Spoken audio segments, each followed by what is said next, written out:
ಭಾರತದ ಅರ್ಥವ್ಯವಸ್ಥೆಯಲ್ಲಿ ಕೃಷಿ ಉದ್ಯಮ ಮಾತ್ರವಲ್ಲ, ಸೇವಾ ರಂಗದ ಪೈಕಿ ಖಾಸಗಿ ರಂಗವನ್ನು ಹೊರತುಪಡಿಸಿದರೆ ಸರ್ಕಾರಿ ಸೇವಾ ರಂಗದ ಶೇಕಡಾ 2ರಷ್ಟು ಪಾಲು ಮಾತ್ರ ದಲಿತರು, ಇನ್ನಿತರ ಹಿಂದುಳಿದ ವರ್ಗಕ್ಕಿದೆ. ಹಿಂದುಳಿದವರು ರಾಜಕಾರಣದಲ್ಲಿ ಯಾವುದೋ ಪಕ್ಷಕ್ಕೆ ಅಂಟಿಕೊಂಡು ಸವಲತ್ತುಗಳಿಗಾಗಿ ಗೋಗರೆಯುವುದೇ ಆಗಿದೆ. ಹಾಗಾಗಿ ಹಿಂದುಳಿದವರು ಸುಶಿಕ್ಷಿತರಾಗಿ ಸಮಾನ ಅವಕಾಶಗಳನ್ನು ಪಡೆಯಲು ವ್ಯಸನ ಮುಕ್ತರಾಗಿ ಜ್ಞಾನವೇ ಶಕ್ತಿ ಎನ್ನುವುದನ್ನು ಅರಿತು ಸುಶಿಕ್ಷಿತರಾಗಬೇಕಾಗಿದೆ ಎಂದು ಬೆಂಗಳೂರಿನ ಅಕ್ಕ ಐಎಎಸ್ ಅಕಾಡೆಮಿಯ ನಿರ್ದೇಶಕ ಡಾಕ್ಟರ್ ಶಿವಕುಮಾರ್ ಎಚ್ಚರಿಸಿದರು. ತುಳುನಾಡ್ ಮನ್ಸ ಸಮಾಜ ಸೇವಾ ಸಂಘ ಕೇಂದ್ರೀಯ ಸಮಿತಿ ಮೂಡುಬಿದ್ರೆ ಆಶ್ರಯದಲ್ಲಿ ಮೂಡುಬಿದ್ರೆಯ ಸಮಾಜ ಮಂದಿರದಲ್ಲಿ ತುಳುನಾಡಿನ ದಲಿತ ಚಳವಳಿಯ ನೇತಾರ, ಸಮಾಜ ಪರಿವರ್ತನಾ ನಾಯಕ, ಬೌದ್ಧ ಮಹಾ ಉಪಾಸಕ, ತುಳುನಾಡ್ ಮನ್ಸ ಸಮಾಜ ಸೇವಾ ಸಂಘದ ಸಂಸ್ಥಾಪಕ, ಆಟಕೂಟ ತುಳುನಾಡ್ ನಿರ್ದೇಶಕ, ತುಳುನಾಡಿನ ಅಂಬೇಡ್ಕರ್ ಖ್ಯಾತಿಯ ಪಿ.ಡಿ. ಕಯ್ಯ ಅವರ ಪರಿನಿಬ್ಬಾಣ ದಿನಾಚರಣೆಯಲ್ಲಿ ಪಾಲ್ಗೊಂಡು ಅವರು ಮಾತನಾಡಿದರು.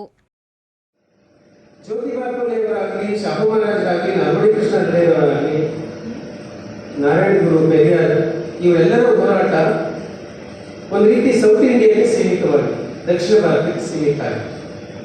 ಆದರೆ ಬಾಬಾ ಸಾಹೇಬ್ ಅಂಬೇಡ್ಕರ್ ಹೋರಾಟವನ್ನು ಕೈಗೆತ್ತಿಕೊಂಡ್ಮೇಲೆ ಅದೊಂದು ರೀತಿ ಪ್ಯಾನ್ ಇಂಡಿಯಾ, ಅಖಿಲ ಭಾರತ ಮಟ್ಟದ ಒಂದು ಸ್ವರೂಪವನ್ನು ಕಟ್ಕೊಂಡು ಬಾಬಾ ಸಾಹೇಬ್ ಹೋರಾಟ. ಮತ್ತು ಬಾಬಾ ಸಾಹೇಬ್ ಅಂಬೇಡ್ಕರ್ ಅವರು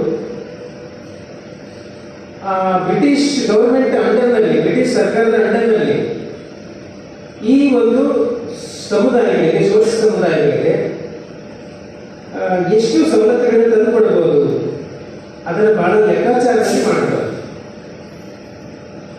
ಯಾಕೆಂದ್ರೆ ಎಲ್ಲ ಮುಂದುವರಿದ ಸಮುದಾಯಗಳ ನಾಯಕರು ಬ್ರಿಟಿಷರನ್ನ ಭಾರತದಿಂದ ಓಡಿಸಿ ನಾವು ಆಳ್ವಿಕೆ ಮಾಡಬೇಕು ಅಂತ ಹೋರಾಟ ಮಾಡ್ತಿದ್ದಂಥ ಸಂದರ್ಭದಲ್ಲಿ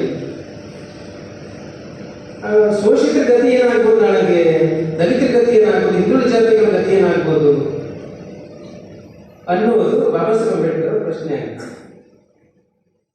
ತುಳುನಾಡ್ ಮನ್ಸ ಸಮಾಜ ಸೇವಾ ಸಂಘದ ಗೌರವಾಧ್ಯಕ್ಷ ಎಂ ಶಾಂತರಾಮ್ ಅಧ್ಯಕ್ಷತೆ ವಹಿಸಿದ್ರು. ಸಂಘದ ಗೌರವ ಸಲಹೆಗಾರ ಅಚ್ಯುತ ಸಂಪಿಗೆ ಅವರು ಪಿ.ಡಿ. ಕಯ್ಯ ಅವರ ಬದುಕು ಮತ್ತು ಹೋರಾಟವನ್ನು ವಿವರಿಸಿದ್ರು. ಶಾಲೆಯಲ್ಲಿ ಅಥವಾ ಬೇರೆ ಭಜನಾ ಮಂಡಳಿಗಳಿಂದ ಏರ್ಪಡಿಸುವಂತಹ ಭಜನಾ ಕಾರ್ಯಕ್ರಮದಲ್ಲಿ ಶೂದ್ರರು, ಅತಿಶೂದ್ರರು ಎಲ್ಲರೂ ಸೇರ್ತಾರೆ. ಆದರೆ ಡಿಕೆನ್ ಅವರ ಮನೆಯಲ್ಲಿ ಒಂದು ಭಜನಾ ಕಾರ್ಯಕ್ರಮ ಇಟ್ಟುಕೊಂಡಾಗ ಅಲ್ಲಿ ಅಸ್ಪೃಶ್ಯರು ಅಂದ್ರೆ ದಲಿತರು, ಅದನ್ನು ಮುಖ್ಯವಾಗಿ ಮನ್ಸ ಸಮುದಾಯದ ಜನರು ಮಾತ್ರ ಸೇರಿದರು.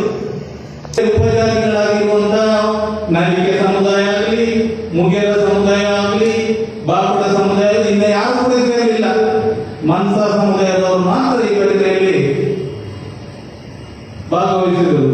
ಆವಾಗ ಡಿಕೆನ್ ಅವರ ಮನಸ್ಸಲ್ಲಿ ಒಂದು ಪ್ರಶ್ನೆ ಮೂಡಿತು, ನಾನು ಶಾಲೆಯಲ್ಲಿ ಅಥವಾ ಇತರ ಭಜನಾ ಕಾರ್ಯಕ್ರಮದಲ್ಲಿ ಭಾಗವಹಿಸುವಾಗ ಎಲ್ಲ ಸಮುದಾಯದವರು ಸೇರ್ತಾ ಇದ್ದರು. ಆದರೆ ನನ್ನ ಮನೆಯಲ್ಲಿ ಇಂತಹ ಒಂದು ಭಜನಾ ಕಾರ್ಯಕ್ರಮ ಮಾಡುವಾಗ ಬಾಕಿಯವರು ಯಾಕೆ ಸೇರಲಿಲ್ಲ, ನಮ್ಮ ಸಮುದಾಯದವರು ಮಾತ್ರ ಸೇರಿದ್ರು ಯಾಕೆ ಅಂತ ಹೇಳುವ ಒಂದು ಪ್ರಶ್ನೆಯನ್ನು ಮೂಡಿಸಿಕೊಂಡರು.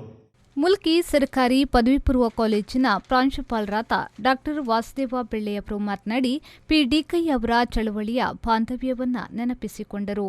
ಜಿಲ್ಲಾ ಮುಖಂಡರು ಹಾಗೂ ಹೊರ ಜಿಲ್ಲಾ ಮುಖಂಡರುಗಳ ಗೌರವ ಉಪಸ್ಥಿತಿಯಲ್ಲಿ ಎಸ್ಎಸ್ಎಲ್ಸಿ ಹಾಗೂ ಪಿಯುಸಿಯಲ್ಲಿ ಗರಿಷ್ಠ ಶೇಕಡಾ 85ಕ್ಕಿಂತ ಮೇಲ್ಪಟ್ಟು ಅಂಕ ಪಡೆದ ಸ್ವಜಾತಿಯ 6 ವಿದ್ಯಾರ್ಥಿಗಳನ್ನು ಪುರಸ್ಕರಿಸಲಾಯಿತು.